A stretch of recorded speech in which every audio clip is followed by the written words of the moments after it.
We are recording now, so I'm just going to put it live on Facebook. Let's see, where are we going to?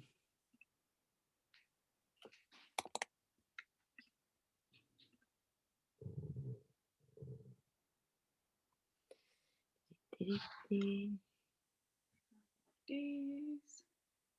I had the house to myself today. I had a panic the other day there thinking, oh, Len has to keep Dylan entertained. Oh no, she's back at school, that's fine. Oh, amazing, amazing. Right, I think we are now live in the group, so I'm just going to set this.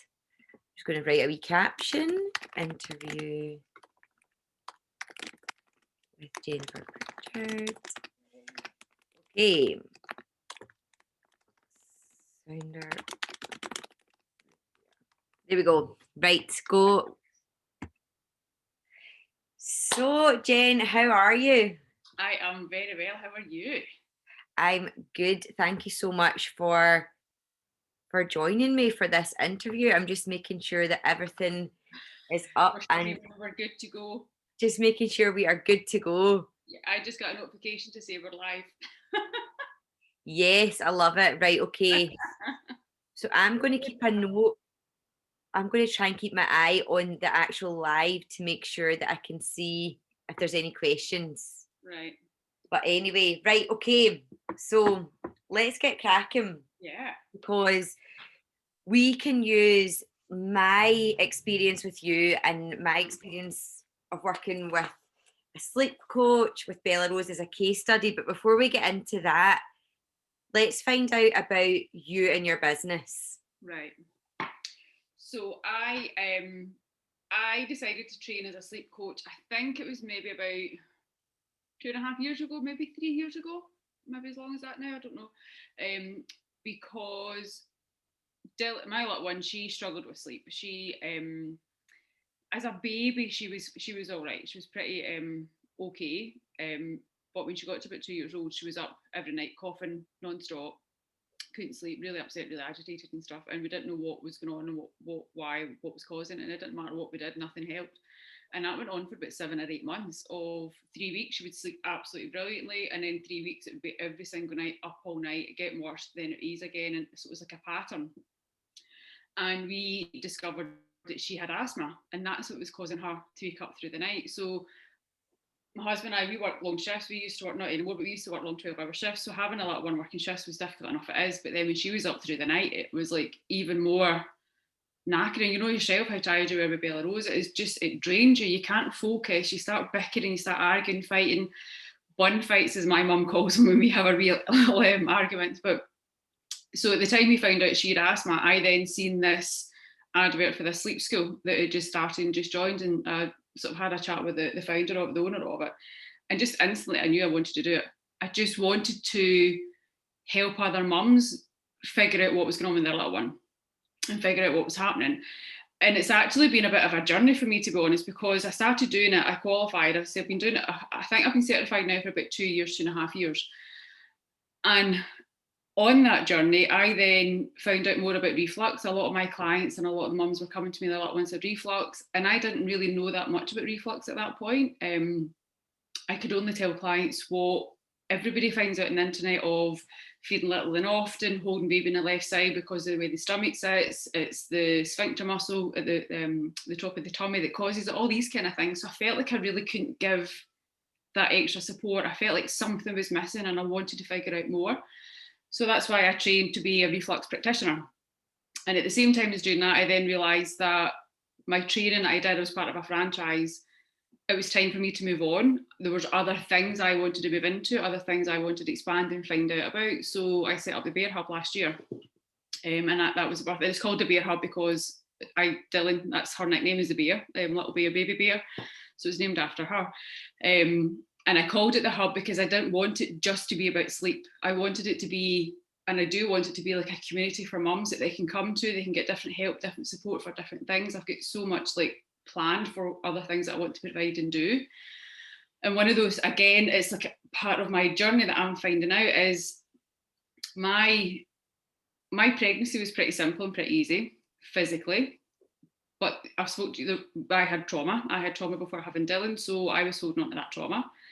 The first 6 months of her life was really simple, really easy to an extent. Like for me, it didn't seem, I don't know if it's because I had a fight to have her.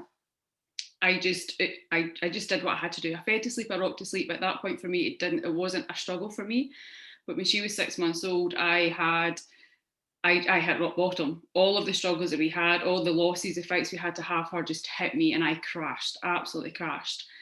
So that was a struggle trying to fight through all of that and get to that. But with studying through my reflux, I then discovered this lady who deals with birth trauma, and it's the energetics of birth trauma. And again, I know I spoke to you about this as well when we were talking about Bella Rose, that I was holding on to so much trauma in my body energetically that was having an impact on me, having an impact on the little one, and finding out more about that, of what's going on, and not just a case of, do you know what, your little one just needs to go to sleep. There's a reason why they're not sleeping, and whether that is simply medical, like Dylan was, or whether that's through birth trauma, like she was taken away from me for 10 minutes when she was born, and that now causes an impact on her. And it's now that I'm realizing that. And so part of our struggles with her and getting her to sleep and getting her to sleep on her own, I would get upset and annoyed about it, because I'm thinking, I'm a sleep coach, why can I not get my little one to sleep? What is going on? What's happening? And I've now realized that actually there's deeper things going on here with her, and it's understanding and being there to support her with that. So becoming a sleep coach in the Bear Hub, this is a big long story, but it's been a journey for me as well, and finding out the best way that I want to support families and be there for families, because has been an awful lot that we've gone through, and I'm learning more and more, and I'm now able to provide more and more to families on that deeper level, and not just simply your little one's not sleeping because your naps are wrong, or your little one's not sleeping because you're feeding to sleep, you can't do that. Well, who says you can't do that? If you want to feed to sleep, why not? It's figuring out the bigger picture of what's going on. So this is where the Bear Hub's going. This is where we're leading on to get that deeper level of understanding for families and mums, and giving them that support, because I've been there. I've been through it all now as well. So yeah, big story. Well, I think it's amazing, and I love what you're saying about it being a hub, because I know that obviously when we connected and we started working together, like you're saying, it wasn't just like, right, okay, so do this, do that. You were asking me questions about like Bella Rose's birth. You were asking me questions about like my own birth, like in terms of, did I experience trauma when my mum had me? Because obviously, like what we're all finding out now as time goes on, obviously in the past, like therapy and mindfulness and everything, it's so big now. And what you're actually discovering is there's things that happen to you in your very, very distant past, which affect you now, which you didn't even realize. Like it's like almost things that have been locked in your subconscious. So why would something like a birth, if it's very traumatic, not be locked in your subconscious and affect your energy? Because you and I are both really into energies, and I know that energy work is so prevalent in what you do with families. That you were saying things, and we'll get into it, but you were saying things to me like, right, but how's your energy when you're approaching things? And obviously it just all comes full circle. So what you're offering to families is more, like you're saying, it's more than the sleep coaching. It's going beyond that and looking into like the whole life, which I think is a massive USP.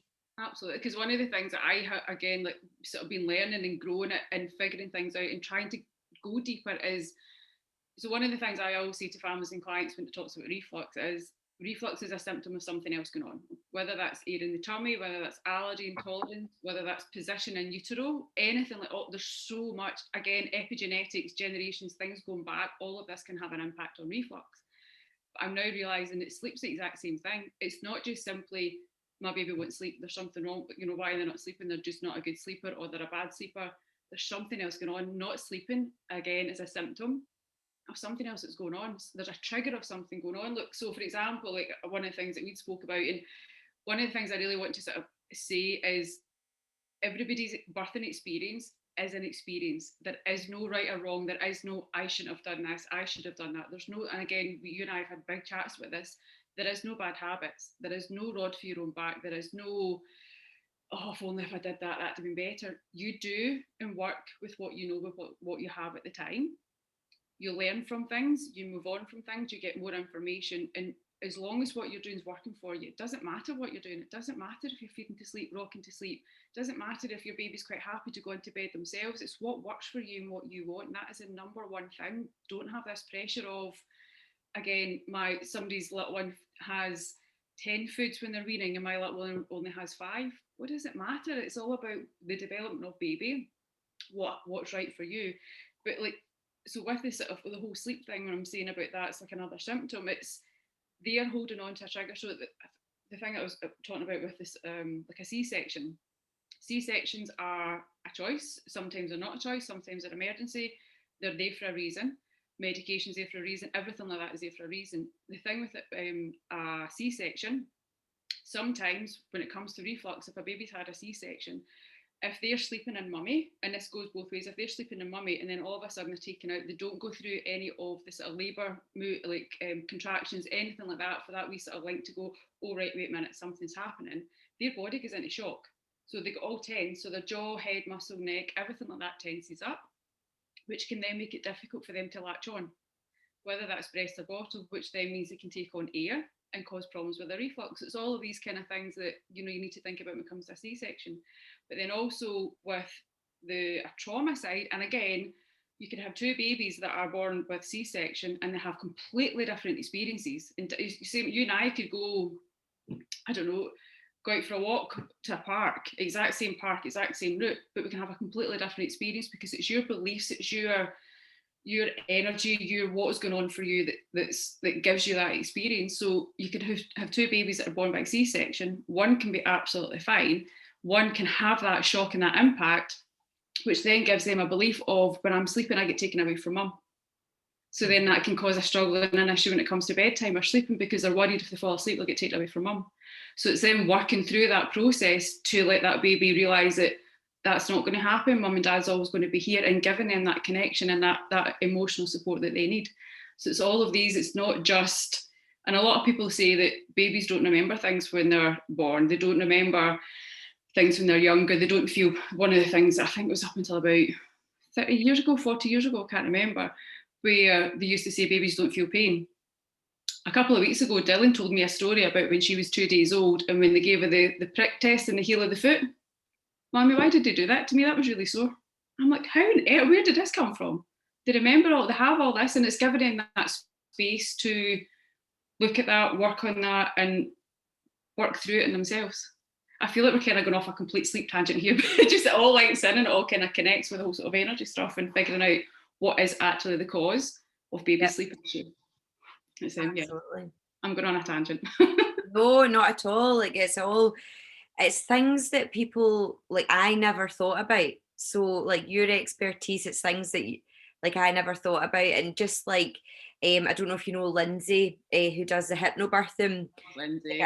She's amazing. So I'd spoke to Lindsay and did sessions with her before having Bella Rose, and it was Lindsay that told me, you are in control of your own birthing experience, and you can tell the doctors at any point if you want something or you don't want something. And as a completely new mum, I just assumed that your birthing experience was what happened and you had to go with what the doctors say. So I always think like you revolutionized my thought process on sleep and energy when it came to Bella Rose. So I always think it's so important to seek the help from an expert, because they give you so much insight. And that's why I'm so glad, and we'll come to it, I keep saying that, but that's why I'm so glad that I worked with you, because if I hadn't, Jen, I would probably be a broken woman, and I'm not going to lie. And you've worked so hard, all of you as a family together, because that's the other thing as well when it comes to like working on sleep with the little one. It's that deeper way that I'm talking about, but it's been a team, it's been a unit, and it's still there is still, although figuring out what the root cause of what's happening with the little one, what they're feeling, what they're going through on the energy level, it's also looking at the foundations of everything. And the more that you use that team, and the more that you work together and be there for one another, the more, again, easier things can be. And even if it's just as simple as you are doing something all the time, but partner's there just to hold you. If you're the one that's getting up through the night, then dad or mum, whoever it is opposite, is the one that gets up in the morning to let you have that long live, being that team, and you guys were amazing at that. It's pretty awesome working with you. We've seen that kind of side of it, because not everybody has that support, and it can be more difficult. It can be a struggle for them. Oh, I can honestly, I can absolutely understand that. I think, see, any single parents, I think parents in general are superheroes. I do, but I think if you're a single parent, then like, oh my goodness, you are unbelievable, because what we went through, I would have really struggled had I not had Lee. So I know exactly what you're saying. So for people that are watching this, and there's Kat saying, hello, Kat, how are you?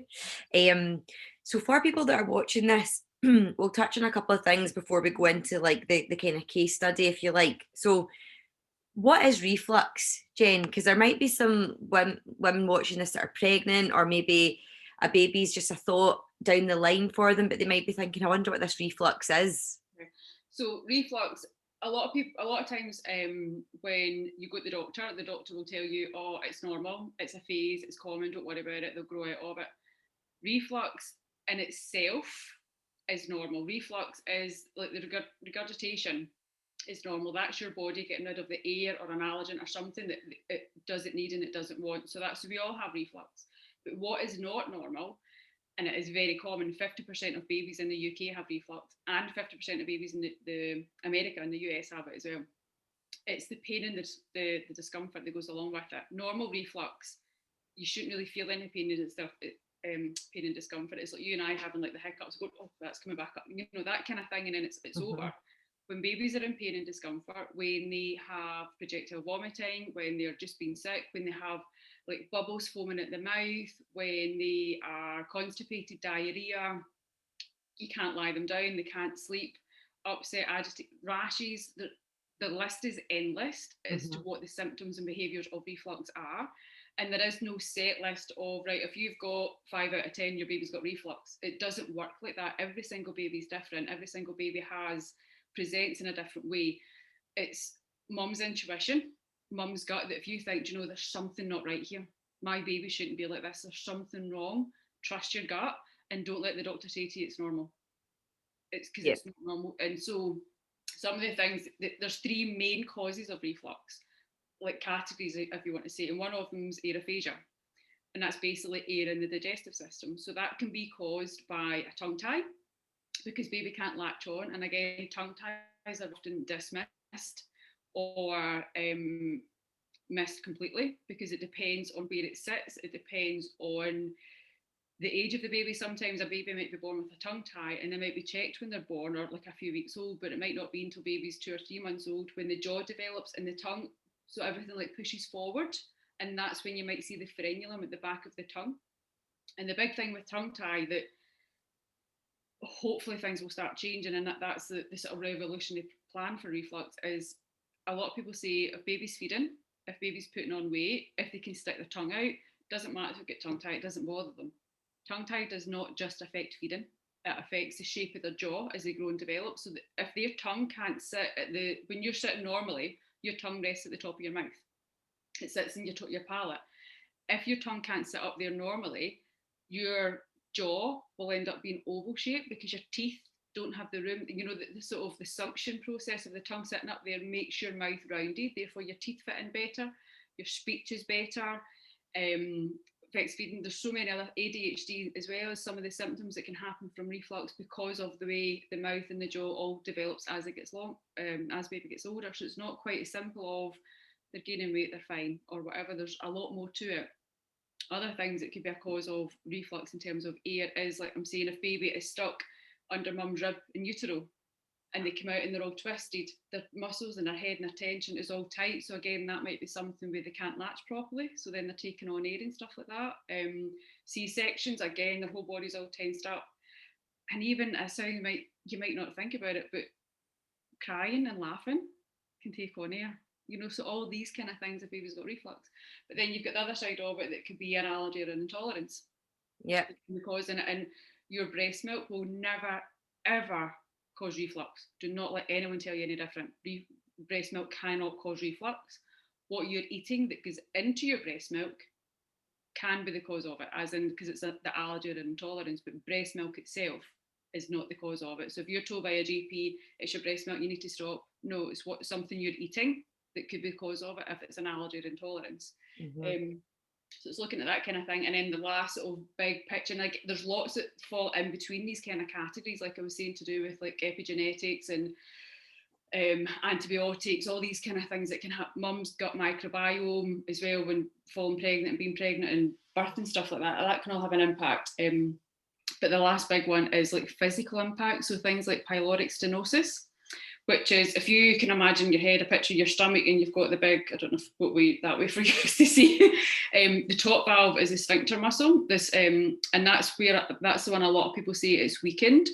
Therefore, that's the cause of reflux. All babies have a natural weakness in their sphincter valve. So if that was the case, every single baby would have reflux. Pyloric stenosis is the pyloric valve, which is at the bottom of the stomach, and that basically clamps shut so nothing can get through. So things will start coming up. Pyloric stenosis is generally diagnosed at a couple of weeks old. You know, it's very early on because baby will not be thriving. They'll have lack of like poos and different things like that, because basically things are not getting to leave their stomach. It's not getting to process because that clamp shut. So that's the kind of three main things of reflux.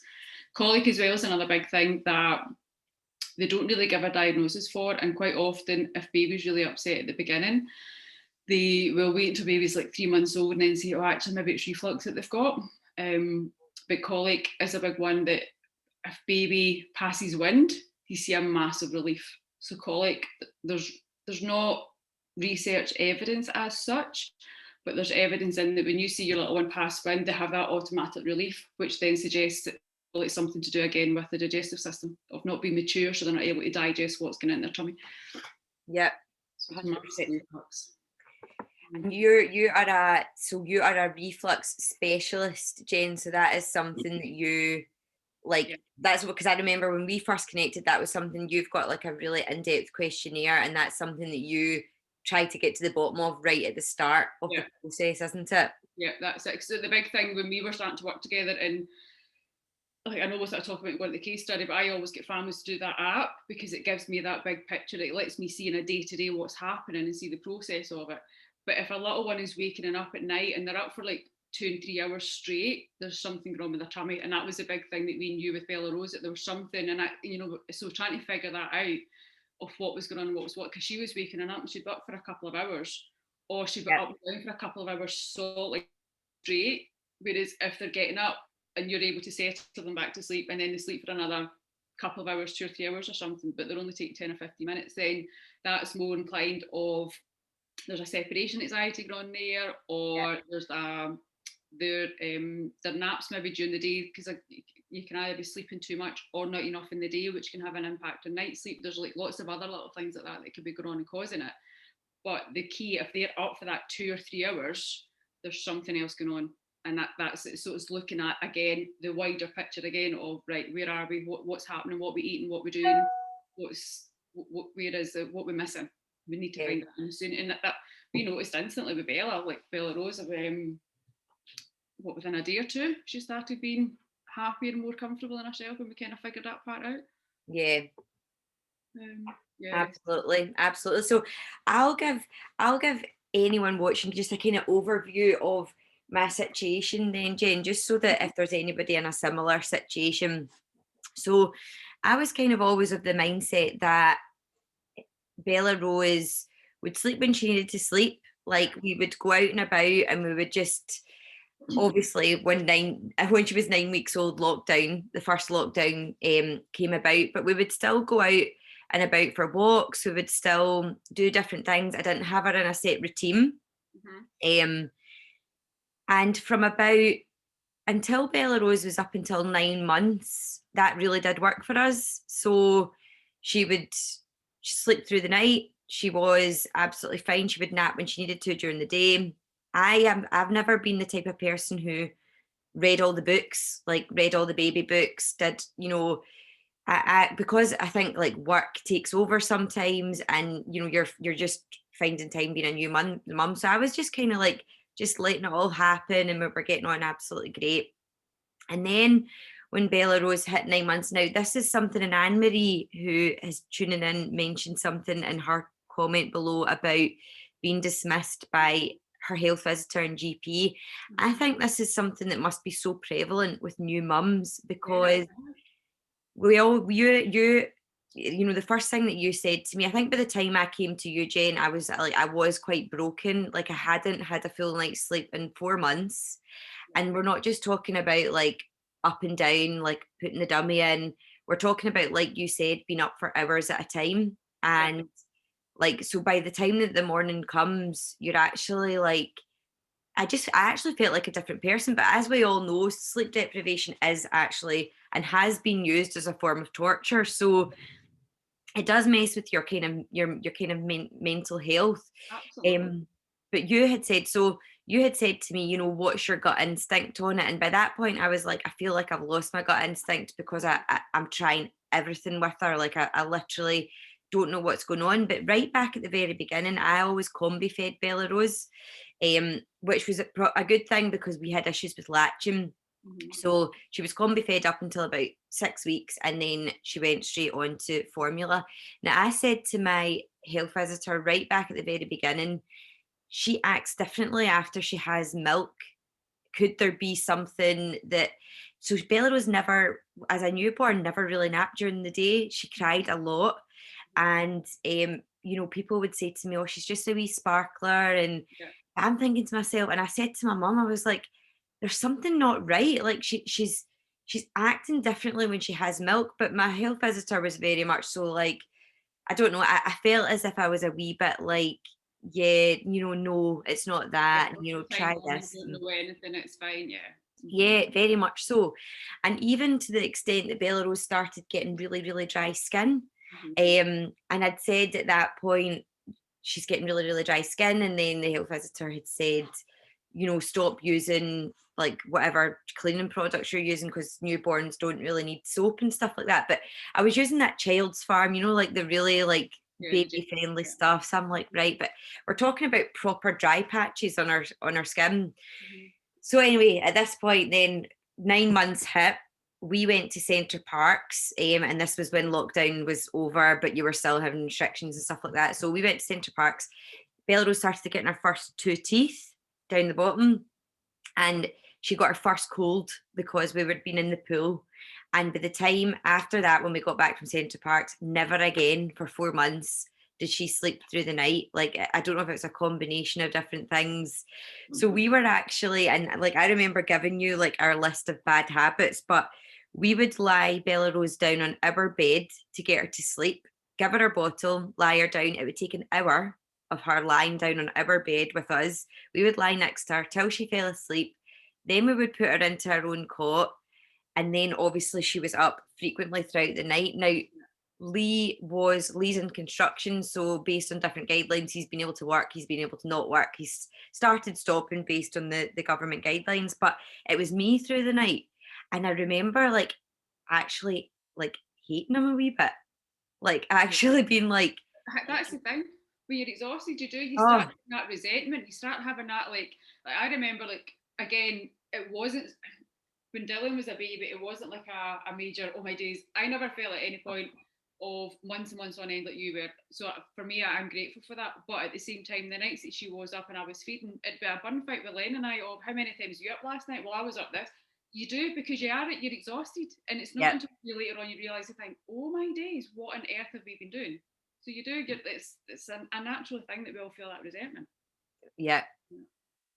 So true. I mean, it's just, I think every couple with a newborn baby kind of probably goes through something similar. I know that all my friends that I've spoke to have, and it's especially if you're the one who's like getting up through the night, and it's kind of that way that you're like, you're so tired, like and Lee would get up with Bella Rose in the morning, so he would do the earlier shift, but still it's getting broken sleep is almost worse than getting like a less window of sleep.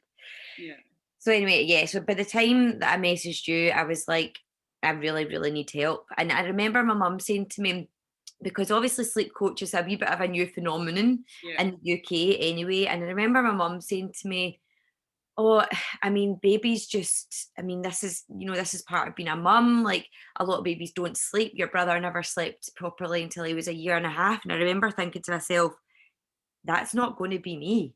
Like, I can't let it get to the point where she's a year and a half, because I honestly don't. I think I would probably have had a wee bit of a breakdown myself, like a wee Yeah. bit of a shake. So, and testament to anyone that's done it, like testament to anyone that's done it. But I was like, no. And I know from a few of my friends as well who have had a similar situation to my mum, and their little ones now are in still really bad habits with sleep wise. And I know that it affects them. So I was like, right, no, what can I do? I knew you, Jane, and I was like, right, I need to connect with an expert and work through this because I can't do this anymore. And oh my goodness, I'm so glad that we did. Because I think it took 2 weeks, Jen, and I remember the first thing that I said to you was, I'm going to struggle with, and I know that you don't like the term, but it is something that we'll come on to, this idea of controlled crying. Yeah. And so that was something that I had like foresaw, and I was like, I'm going to really struggle with that because when Bella Rose cries, I get myself up to 90 because I just want her to be okay and just want her not to cry. And I know that mums feel like that. It's like they're connected to your body, isn't it? So when They they are, that's cry, it, yeah. It's not until baby gets to about 8, 9 months old, 10 months old, where they start to realise that they're an independent. They don't have that attachment as such from mum. So that's yep, sometimes why a lot of babies at 8, 9, 10 months old start to struggle with separation anxiety. And one of the things I was initially trained is separation anxiety. It can be a big part of over-tiredness, mum's going back to yep, work and the rest of it. But again, with more training and more development, I've realised there's more to it and it's that deeper level of it. But a big part of that is they're like, all right, hang on a second, I am my own person. And so they have that little bit of so it's giving them that support and working through that. But yeah, separation anxiety is a big, big thing. But you can work on it. That's, yeah. yeah, oh, absolutely. And separation anxiety. So obviously, right at the beginning, we didn't know what the problem was. So separation anxiety could have been one of the things Yeah. that we were having to deal with. But Yeah. right back at the beginning, I remember just being like, I've got no gut instinct anymore. I feel like I don't know what the problem is. I don't know if she's got separation anxiety. And then you're just such a calm pair. Even your voice is so calm. You were on the phone anytime, day or night. There was no question. You got me rigged up to an app, which right away got me tracking, stopping and starting at naps, stopping and like changing her nappies. I was putting in exactly what she was eating, putting in her frame of mind throughout the day. And very, very quickly, right at the beginning, you'd said to me the times that she's waking up would suggest something to do with her digestion. So we need to be very, very specific about what she's eating. And then I remember saying to you, oh, I don't know if there's something to do with the milk, because I'd moved her on to Hyperganic, which I know is meant to be the milk which is closest to breast milk, I was told Yeah. by If someone. Yeah, if any mums are doing formula feeding for whatever reason, there is no right and wrong. A fed baby's a happy baby, it doesn't matter. Hyperganic, the sort of Combibiotic, or Kendamil are Yep, the two best ones you can use. They're more natural, they're more similar to our own milk. They're yep. not filled with sugars, so they're easy to digest. Babies don't get attached to having that sweet tooth or anything. So Hyperganic or Kendamil, by far the best. Brilliant. No, and that is good to know. And I was glad that I got that advice at the beginning as well. Yeah. But I remember then you saying to me, yeah, there's something jarring with me about the milk here. And at this point, Bella Rose was coming up for 12 months. So I'd started to introduce whole milk, Yeah. started to introduce like, yogurts with like obviously dairy and different things like that. And throughout our process, Bella Rose was getting, it was like she was getting worse because of, obviously, we now know dairy. She was getting up throughout the night and up for like 3 hours. And I remember being at the point where I was like, right, we need to put a bed in her room, because at the very beginning you had said don't let her fall asleep on your bed, start associating her own room with sleep, so that it's not like, because we were doing things like bringing her through to our bed during the night and all that, because we were just like anything for sleep. So we started moving it into her room, and then we did actually set up a bed on her floor. And that's when I was realizing this isn't separation, because me sleeping with her through the night, the whole night, isn't stopping her from crying for 3 hours, 2 hours, 1 hour, whatever it was. So yes, very much so. And again, phoned health visitor, and her recommendation was to try a method of controlled crying rather than maybe listening to me and saying, yes, it does sound like there could be an allergy. I actually asked the question. It was like, try this controlled crying. So I think as well having you backing me up, because Yeah, by that point I was so like, I don't know if my gut instinct's right anymore, because yeah, I just don't know. I thought, no, like you're agreeing with what I'm saying. I'm feeling more confident and stronger. And yeah. then we did the sensitivity test that you'd recommended from an online source, and yeah, everything dairy has come back red for Bella Rose. So if it, when things, That's good. yeah, everything, like I knew that everything dairy was going to, because the minute we moved her on to oat milk, Yeah. she started, like, Bella Rose wasn't even really eating properly, because I think she was relating what was going into her mouth to having a sore tummy. Discomfort, that's it. Sometimes you get, and a lot of times with babies with reflux, one of the things you might get is food aversions. So they're like fighting, they're pushing away from the bottle, they don't want it, they don't, and food aversions don't necessarily just happen when they're having breast or bottle. It can Yep. happen when they're older and feeding, where that chewing or that act gives them that pain and associate, and they think, no, I don't want it. They don't want it. In fact, that's a tip. If anybody's little one, when they're feeding, regardless when it's breast or bottle, if they are like fighting and pulling away, don't chase them. Always keep baby's head straight and keep, so if you're feeding, like, give me a, where's my water bottle? If you're feeding them and your head is like that and they go like that, don't chase round with them. Keep the bottle straight so their head comes back round, because they'll feed when they want to feed. If they don't want Yep. it, they don't have it. By you doing that chasing, you're causing stress, you're building up the cortisol levels, which will cause more problems with them in their tummy and digestion. And again, when it comes to, if you, I think I did a post about it on my Instagram. If you put your hand in your throat and turn your head to your side, up and down, and swallow, you can feel the extra like pressure that's put in your tongue to try and swallow. And the same thing happens with little ones. So don't ever chase them with their bottle. Always keep it straight on, or boob, whatever it is they're feeding. Well, that was something that I had asked you, remember? Because when I was giving Bella Rose her bottle, she was really going like that. And I was thinking to myself, maybe she's waking up because she's hungry. So Yeah, I was really wanting her to have her bottle. yeah, Like, so it just shows you there's all these different wee things. It's not just like a yeah. one rule, it's everything. So That's it. And this is a good example as well of when I was saying earlier on about how a C-section can have that impact on baby of going, oh, my days, where it is, I get taken away from mum when I'm sleeping, that every baby's different with the experience. Because when I was talking to you about that, how was it, where was she, where did she go, was she taken away from you? Because I was thinking it's either digestion or it's that separation, it's one or the other, we need to figure out. And as soon as her milk got changed, as soon as she went on to the non-dairy, things changed. So her C-section didn't have as much of that impact on her and that separation anxiety and that fear of being away from mum is what we maybe thought it had. So it just shows you that it doesn't matter. Like, a C-section is a C-section. It might affect one baby, it might not affect another. It just depends on, and again, that will come down to mum's beliefs and their energy and what goes through them and everything as well as to how their reaction comes. So I just thought I'd put that in there as an example. So I don't want mums thinking, oh my days, I had a section. It doesn't, it's just an individual experience like everything else. So I just yeah. thought that. But equally, a lady could go through a horrible labour. Like my mum, with both my brother and myself, had a horrible, horrible labour with forceps and everything like that. So equally, that could be just as traumatic as anything else. So no, I understand why you were using that as an example there.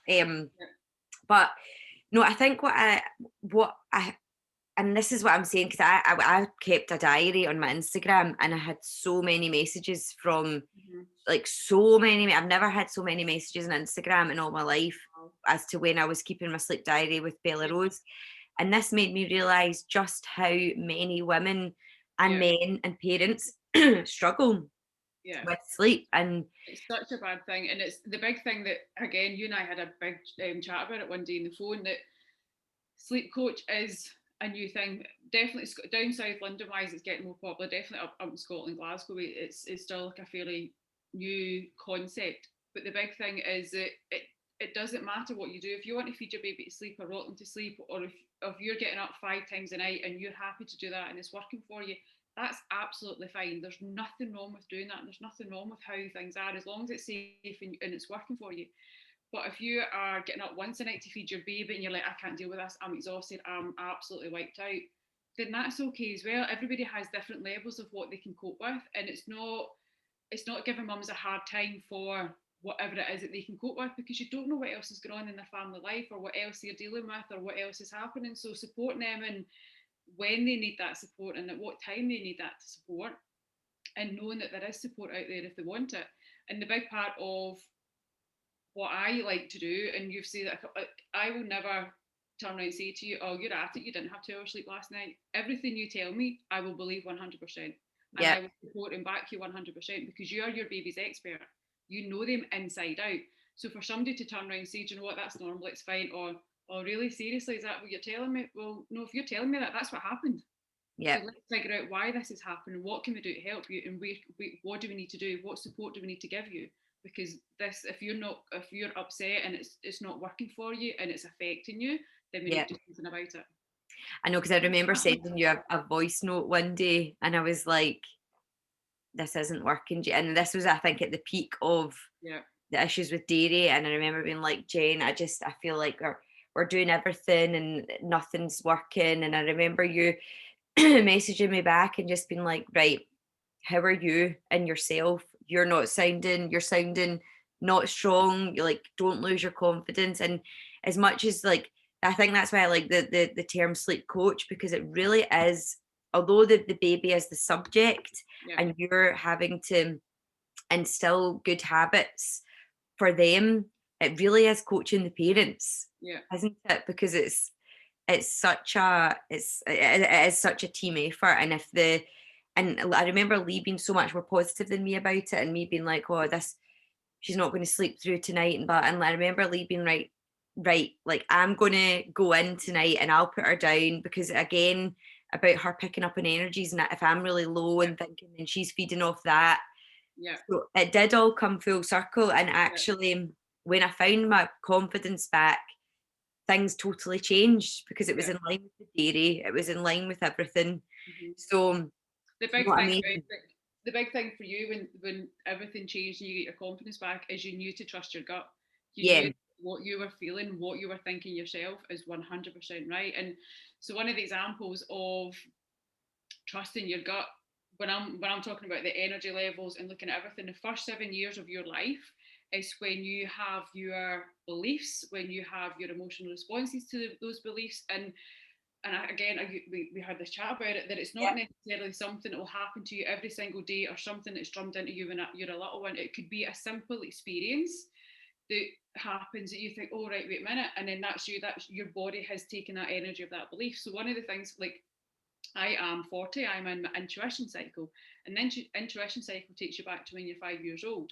So for you to not trust your intuition, it could be something as simple as when you were 5, you walked into the kitchen, mum and dad were having an argument when you're 5 years old, and you felt something going on, you felt that something wasn't right, and you say to mummy, what's wrong, you okay? Oh, nothing, pet, it's fine, it's all right, and you get dismissed.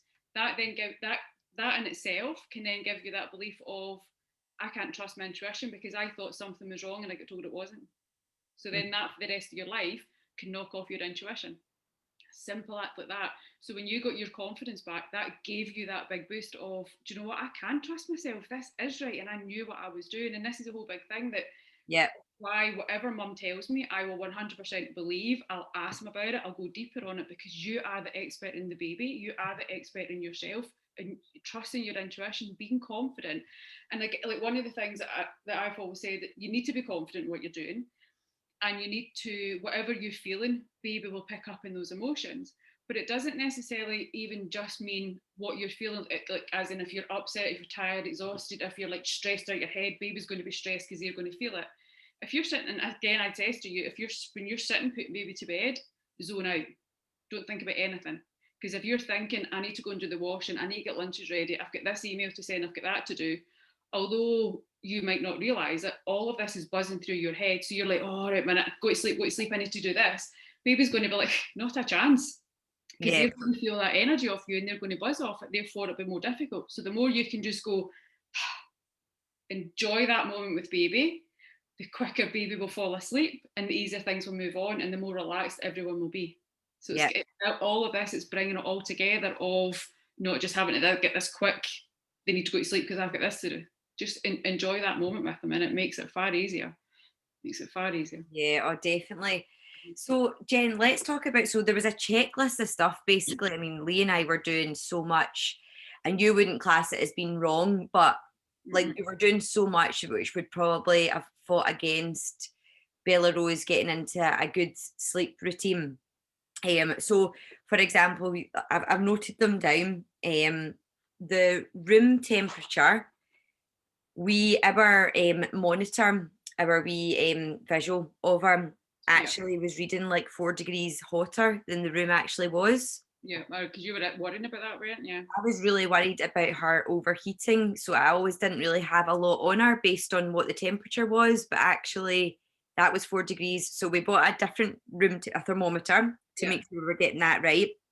Um, she had obviously no routine during the day, and we'll go on to speak about that. yeah, Um, her monitor was also giving off a white light. And one of the things that you'd said to me is always like red or amber yeah, as the night light sleeps. yeah, The Her naps during the day were always what would be classed as cat naps, and we'll get into that as well because it was out in the buggy. Um, we just, I think probably a lot of first time parents fall into this trap of putting the baby down on the bottle or putting the baby, cuddling the baby to sleep. It's so easy to fall into that trap because you're obsessed by them, and yeah, it's lovely time with your baby, but equally could cause problems, or like not problems, but down the line it could make it harder when you're just trying to put your baby in its cot yeah, and baby able to sleep. She was falling asleep in our room.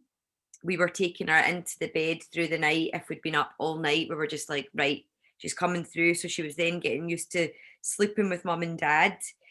We did use a white noise toy at the very beginning. It was the you and the sheep, but it was the you and the sheep, which doesn't, it's not continuous. yeah, the 20-minute one. 20-minute one, and then it wouldn't go on when she moved either. But I know that there is a new deluxe version whereby the white noise comes Yeah, in itself. She had no sleep associations, so she didn't have a teddy which gave her comfort.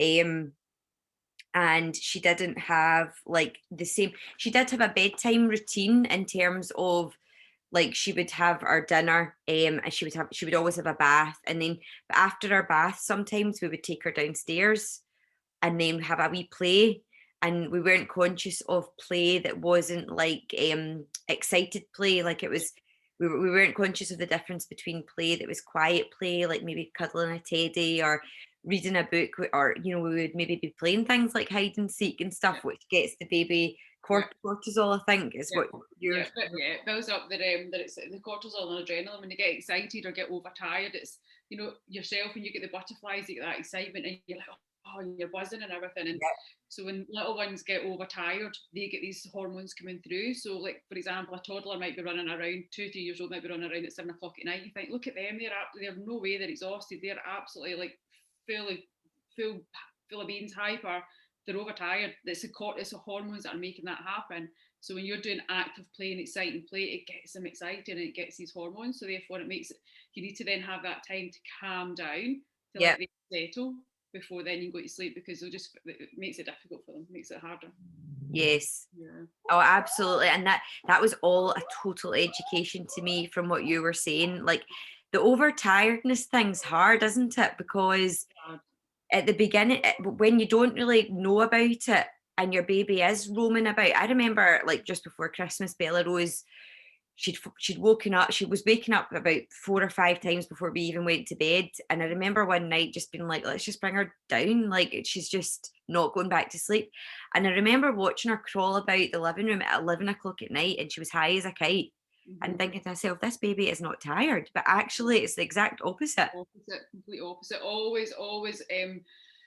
When you're little, when you see your little one showing the tired signs, and there's different levels of tired signs, but when you see them showing the tired signs, they're already overtired. So that the stress hormones, the cortisol and adrenaline, is already starting to pump through their little bodies, and that stays in their body for 18 to 24 hours. So it's not just as simple of, oh, they're tired, get to sleep and they wake up and everything's fine. They'll still wake up with that in their system.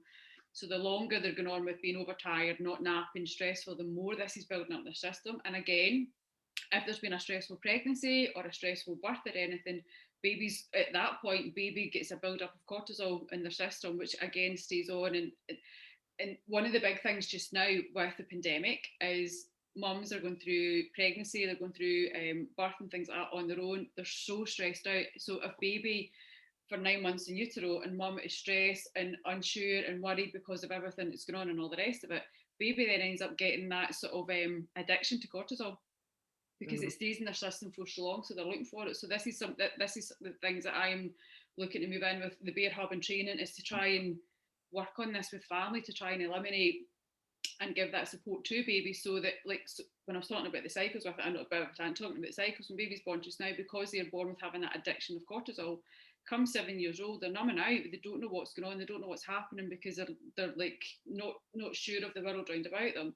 Come 14 years old, they start like drinking. They start like looking for tablets or looking for something else to give them that thrill. And then in 21 years old, they're like having, it's this whole knock-on effect with it. So cortisol is such a big, I feel like I'm scaring people. I don't mean that, apologies, but cortisol has such an impact on little ones in their body. So the more that they're getting overtired, the more you're giving them that stimulation. It's then about, so like, for example, if your little one comes home from school or nursery and you start your bedtime routine at 6:30 and they're in bed for 7, if they started something new like school or nursery, you might then need to start your bedtime routine at 6 o'clock, because giving them that half an hour of wind down time where there is no TV, there is no Kindle, there is no running about playing, or as my little one does, practicing her gymnastics in the living room floor.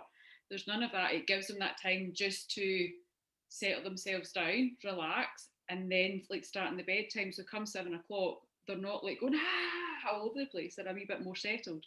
So it's kind of, it's better to, if you're struggling with naps and stuff like that, we spoke about it when they show these tired signs, if you can't get them to have an afternoon nap or they're struggling with it, I've said to you a few times, bring bedtime forward.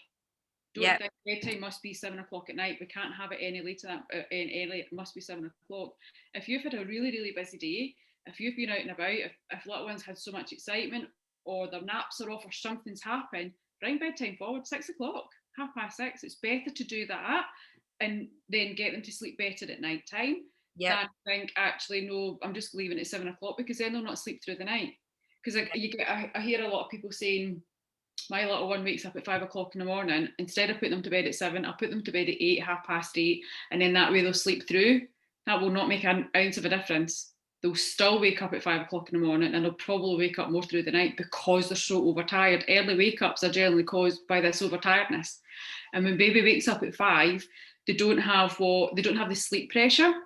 So it can be more difficult to get them back to sleep again. So it's figuring out what is causing the wake ups, what is causing the struggles at bedtime or through the night. Is it because they're not sleeping enough in the day? Is it because they're sleeping too much? Is it because they're overexcited and active? Is it something completely different, digestive, like gut problem? Are they going through a development?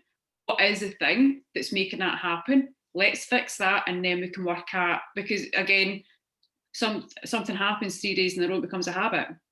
So if they wake up at 5 in the morning after 3-4 days, that's them a habit. So it's about then trying to break that cycle and moving that on. And so everything all comes back to what is going on, and cortisol can be a big part of that, what is going on. Where has that affected them? Absolutely. And I think that's why, like, not one size, not one shoe fits all when it comes to this. And it's why you go so in depth with your clients, because one baby might not have digestive problems, so actually it is overtiredness, and it's about it's a whole rounded structure. So sorry, I keep going off in tangents and rants. You know what I like? I get so like excited and thinged about talking about it. I'm like, oh, wait a minute, get something else to tell you. No, not at all. It's all great information. So in terms of naps during the day, now obviously this is something that you go into with each of your clients based on the age of a baby.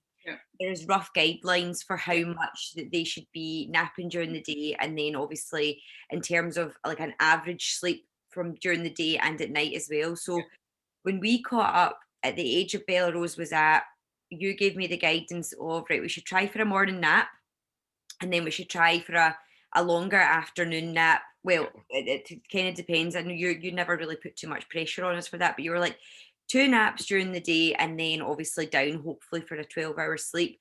And you spoke about sleep windows, Jen, and obviously like a build-up of sleep pressure. So tell us about like the sleep windows then, and how that can help guide parents when they're looking at naps. So sleep window is the length of time your little one can be awake before they get overtired. So say for example, like a baby at 6 months old, their window might be between 2 to 3 hours. And the reason why it's 2 to 3 hours is the window in the morning from when they wake up to their first nap will be the 2 hours. That will be the shortest one. And then the window from the last nap until bedtime will be the 3 hours. So then the sort of gaps in between. So for a 6 month old, you're kind of looking at roughly 3 naps a day. So then between like the second nap and first nap and second and third, it'll be anything sort of 2.5 hours. And that's where you need to sort of pay close attention to baby when they're showing their tired signs, what are they telling you, to then know, okay, they woke up at 10 o'clock, they're showing their tired signs at 12:30. So that we know that their window is like 2.5 hours. So 12:15 we'll start getting them ready for bed. So they're in their bed for 12:30. So it's figuring out what their tired signs are. And one of the big things, like with Bella Rose, when we're looking at it with wake windows, is that is a guide. And for Bella Rose's age, it was sort of 2 naps a day. But as we were looking at things and figuring things out, we realised that 1 nap a day was better for her. That's what worked better for her. That although this is a guide, although this is information, and a lot of babies will fall into this guide, doesn't mean to say every single baby will. Every one of them's different, and every one of them will react differently. And as like when we were figuring out her naps, after a few days, we kind of realised that she had that morning nap. She then maybe didn't have as long of an afternoon nap, but didn't really get the amount of sleep that she maybe needed. It's more for me, it's not a case of you will have a long nap in the morning, you will have a short nap in the afternoon, or vice versa. It's more about this is the amount of sleep ideally we want to try and get. Yeah. How do you get that? Whether that's split evenly throughout the naps, whether that's one big baby will tell us what works for them. And that's a big part of listening to them. That's a big part of looking at the app and things like that I work with, because that gives you a good idea. But if you don't know what your little one's tired signs are, working on those windows is a good start. Then you've got something to work on to say, right, okay, we'll go for this time gap. Actually, they're tired a little bit earlier, so let's bring this forward tomorrow. Or actually, because when you put your little one down to bed, if they're overtired, they'll fight and struggle going to sleep. You'll be up and down, they're not settled. But it's the exact same if they're not tired enough. So it's that fine line of where are they? So this is why looking at the tired signs, and I says to you as well, like the first couple of days, don't stress yourself if you miss the window, because that's letting you see this is what her window is. So for tomorrow, as opposed to that says in the paper it's 2.5 hours, we must have her sleeping in 2.5 hours, and she's not sleeping till 3 hours later. Well, maybe 2.5 hours isn't long enough for her. Maybe she can go longer. So it's figuring all of that out. And the sleep needs as well, it's very much of again, it's the average of a 24-hour period. And if a little one has like 3 hours of naps in the day and then they need sort of 12 hours at night, and that falls in, that's great. It might be they need a little bit more naps in the day and less sleep at night time, or vice versa. It's very individual to that baby. And these guidelines are just that, they're guidelines. And again, the more and more I'm working with families, the more and more I'm realising that, yeah, this is what this is, but let's see what your little one's telling us. Let's see what works for them. Yeah. And again, like, some of it for me as well is trying to figure out, and this is a big thing of being a coach, I will never say to you, your little one must be in bed at this time. Then we'll get them up at that time, because babies are so individual. But the big part of it is we've all got lives when we can get out to play. Yeah. We've got other kids, we've got school runs, we've got nursery runs, we've got jobs. So for me to turn around and say you will have your baby in bed for 9 o'clock for the morning nap when you've got a school run to do, that's not happening. So I know. why put that stress on it? Let's figure out can we do it later? Where is it going to fit in? Let's work this out together and see what's best. Yeah, absolutely. Another thing that I think, like, based on what you're saying there as well, like a lot of what you give families and parents is confidence. So I think, like, yes, we've all got our own routines, and when life goes back to normal, we'll all be busier. Yeah. So I think it's, like, so now that I've got that confidence, I know that, if I am doing events at night, or if I am doing that, I'll know how to structure her day so that she gets what she needs in terms of sleep. And that's because I've got that confidence again. Yeah. Something else that you had said, Jen, which was really interesting, was the difference between restorative sleep and catnapping. So for Bella Rose, she would never ever go down in her cot during the day. Like you'd put it was an intense reaction that you got from her. And as I'd mentioned earlier, I didn't feel strong enough to, like, not just pick her up and cuddle her. So we would always go out in the buggy, and that's when she would sleep. And I remember you saying something really interesting about as much as that's great, and like it's remember that it's not like a deep sleep that they go into and then Yeah. when they're in their buggy. Yeah, that's right. So basically, if you get out for a walk in a pram is absolutely brilliant. Get out for a walk in the pram, in the buggy, whatever, before nap is great because it gives them that fresh air. They're taking in fresh air is absolutely brilliant for helping them sleep. But if you think of yourself being in the train or on in the car or whatever, and you fall asleep, you're aware of everything going on about you. You can hear you're sleeping, but you can hear things. You're aware of your surroundings, so you're not getting into that deep sleep. You're in sort of stage 2, stage sort of 3 of like the non-REM sleep. So you get your so it's 3. Some people say 3, some people say 4. It depends what research you look at of non-REM sleep. Then you go into your deep sleep, which is your REM sleep. That's where you have your dreams and stuff like that, and everything all comes together. And when you're having that light sleep, when you're moving, you don't go right through your full sleep cycle. You stay at one level of it. So you wake up and you're like, all right, okay, where am I? So when you're out pushing baby in the pram, they're not going through their full sleep cycle. So it doesn't matter whether they are out for half an hour. It doesn't matter if you're out for a 2-hour walk. They will not go through that sleep cycle. They will still stay at that level. They can't go all the way around. So it ends up being that they'll wake up and they might still wake up groggy or tired, and you think, what on earth is going on? You've just slept for 2 hours. We've been out for a walk. Why is this? It's because of that very reason. You know yourself, if you're on a flight somewhere going on holiday, if you can remember those days, and you'd sleep and you'd wake up, you kind of be a bit like, all right, where am I? What? You kind of be, that's the exact same for them. So that's not to say that you can't go out and take your little one out for a walk in the pram and go for a nap. It's, again, as you were saying about how to structure your day when you're doing events and stuff like that at night time, if you have something that's going on, if you something that you need to go and do, or you think, you know what, I just need to get out of the house today and go for a walk, absolutely, by all means, go and take your little one out for a walk in the pram or the sling, but then be mindful that that sleep will not be a full sleep. So the next nap or bedtime has to get brought forward because they'll be overtired. Yeah. Or you go for a walk, and if it's a glorious day like it is today, as soon as you fall asleep, go and sit in the park, have a coffee, and let them sleep. It doesn't mean that ideally you want them to be in their bed, in their cot, and be in that sleep conducive environment. But if you want to get out in the fresh air and you want to go and do something, by all means, let them sleep in their pram or their buggy, but keep it stationary if you can. You know, in that way they're still getting that sleep, or then just be mindful of having to bring things forward for bedtime and the next nap and stuff, so that they're not getting overtired and they're not getting the stress hormones rushing through them.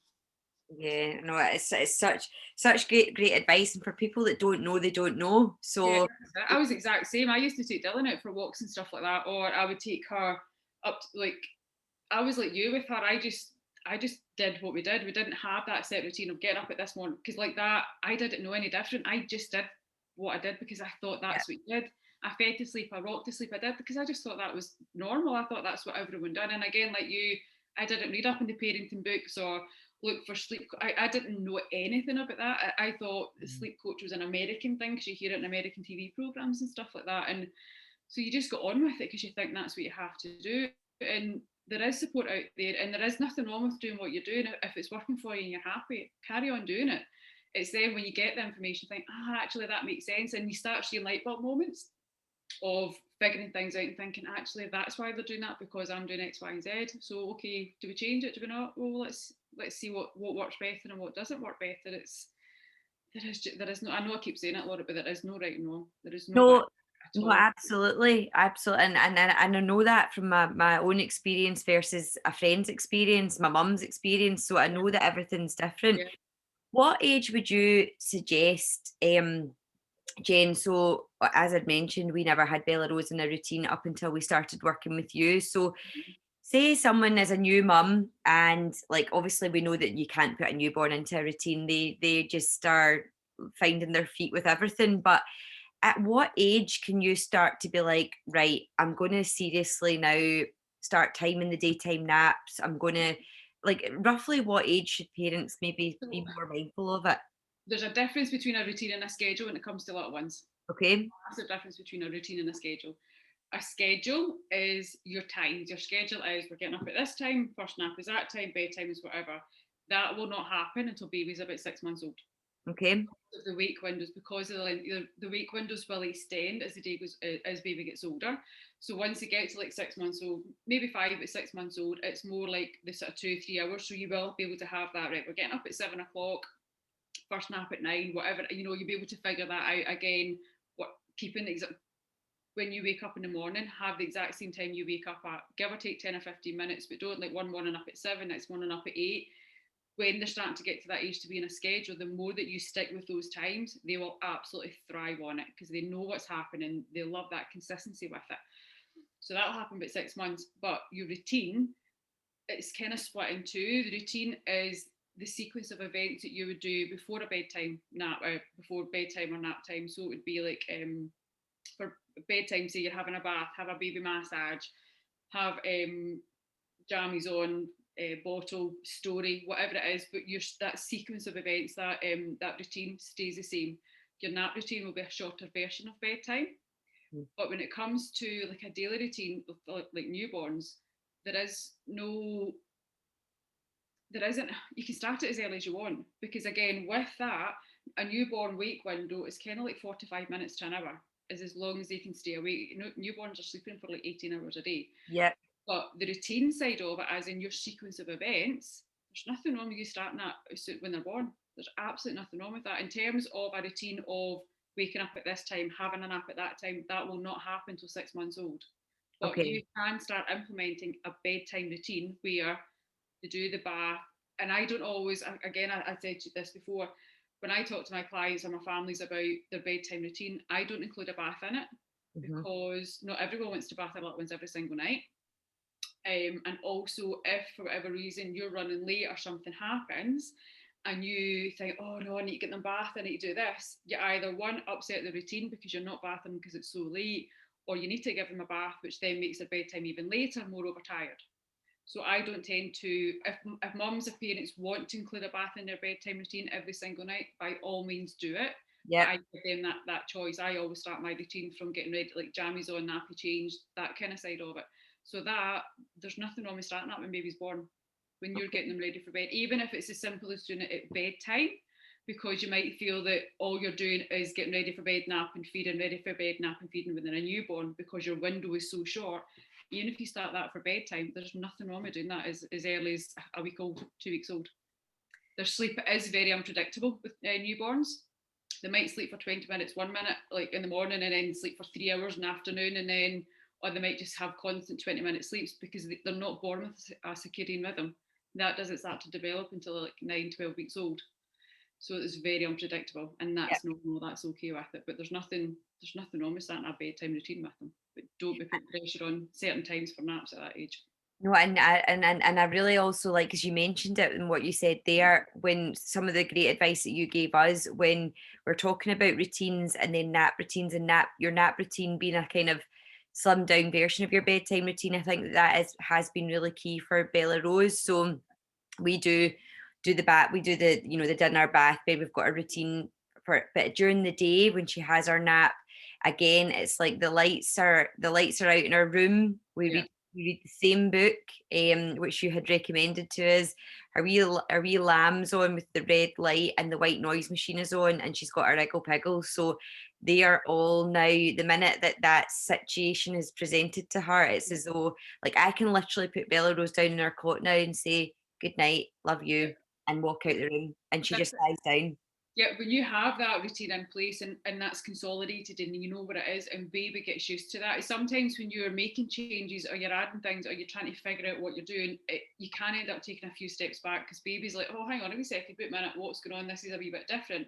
But once you have that in place, they know, all right, okay, we're going to sleep, and the melatonin starts to kick in, the sleep hormones. So all of that's a whole process of the consistency, having that routine, is they know what's happening, they know what's coming, and they don't get upset, they don't get frightened, they don't get that little bit of a shock of, oh, wait a minute, what's happening, what's going on? And like we were saying earlier on about sleep pressure builds up as the day goes on, so they don't always have a lot of sleep pressure come nap time. It will start to increase, but they don't have a lot of sleep pressure come nap time. So the more that you have this nap routine and everything in place, the more that they know, right, this is what's happening, I'm fine with that, I'm good with that, let's go to sleep. Yep. It's amazing how much they just thrive on that consistency. Consistency is key. I remember you saying that to me all the time. Consistency is key, and so true. So Jen, I can't believe we've actually spoke for an hour. Like, that's been like, and I feel like we could speak more. Yes, you know what I'm like, I don't shut up when I talk about it. No, because like it's all your knowledge that you've been just firing out sleep nuggets right, left, and centre. Yeah. But obviously, you are a partner of the GGC now, so you're Yes. doing, which I know, amazing. The offer gone live on the website this morning, so 20% off sleep packages for GGC members, Yeah. which is absolutely phenomenal. And like, obviously, people will have heard from my experience with you. I cannot recommend you highly enough. So Thanks. that's amazing. 20% off. People can just go to your website and Yeah. use the code which is on the website. Yeah, that's it. It's all set up. It's all good to go. If people want, I also do. They can book a free 15-minute chat, but we can just have a quick chat to see whether what's going on, what the issues are and stuff, and just basically see if they want. I think one of the big things for me when you work with someone is, can you work together? You know, are they going to like you? Are they going to be okay with you? Or do you think actually are you, because a big thing as well of working with families is they need to be ready for that. If they're not ready to make that change, if they're not ready to make that commitment, or not ready to find out what's going on, again, it affects the confidence side of it, it affects the team side of it, it affects everything else. So it's more difficult and it might not necessarily work. So I do, I didn't used to do them, I've started doing them now where they can book a free 15-minute chat, and it is just that kind of like, this is a process, this is what's happening, are we ready? You know, what's your thoughts? If you get any questions, anything that you're not sure of? And a big thing is, like we mentioned before about the whole, it's not just about sleep training. There is not really any, it's finding out more what is going on. Yep. You with Bella Rose, that first 2 weeks of having that connection with her, figuring out what was going on, and then working out the dairy side of it. Things for you then just started, and I know you'd mentioned a few times on like stories about we're doing sort of gradual retreat or this sort of thing. We didn't really do it because things just, the confidence came in with you guys, and she started getting a little bit more confident in herself and feeling better in herself, that it just gradually started coming into place and it started coming together.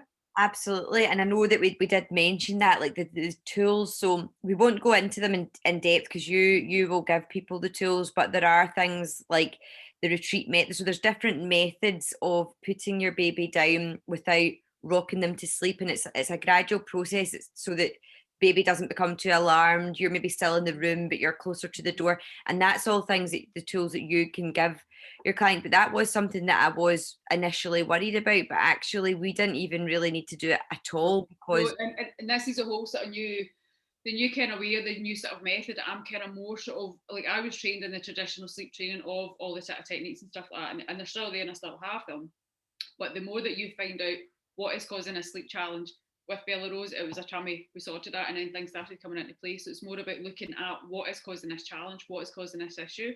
Once we solve that, and then on top of that, looking at the foundations of fundamentals, how much sleep is she getting, what is her schedule, her naps like, all that kind of thing, and then things will start eventually coming into place. It's not a quick overnight process. It's things that will take time, but it, depending on what the issue is, you might see improvement overnight, but it might be 1 or 2 weeks by the time you sort of piece everything together. So yeah, it's so worth it. And what I would say to anybody is ask for help.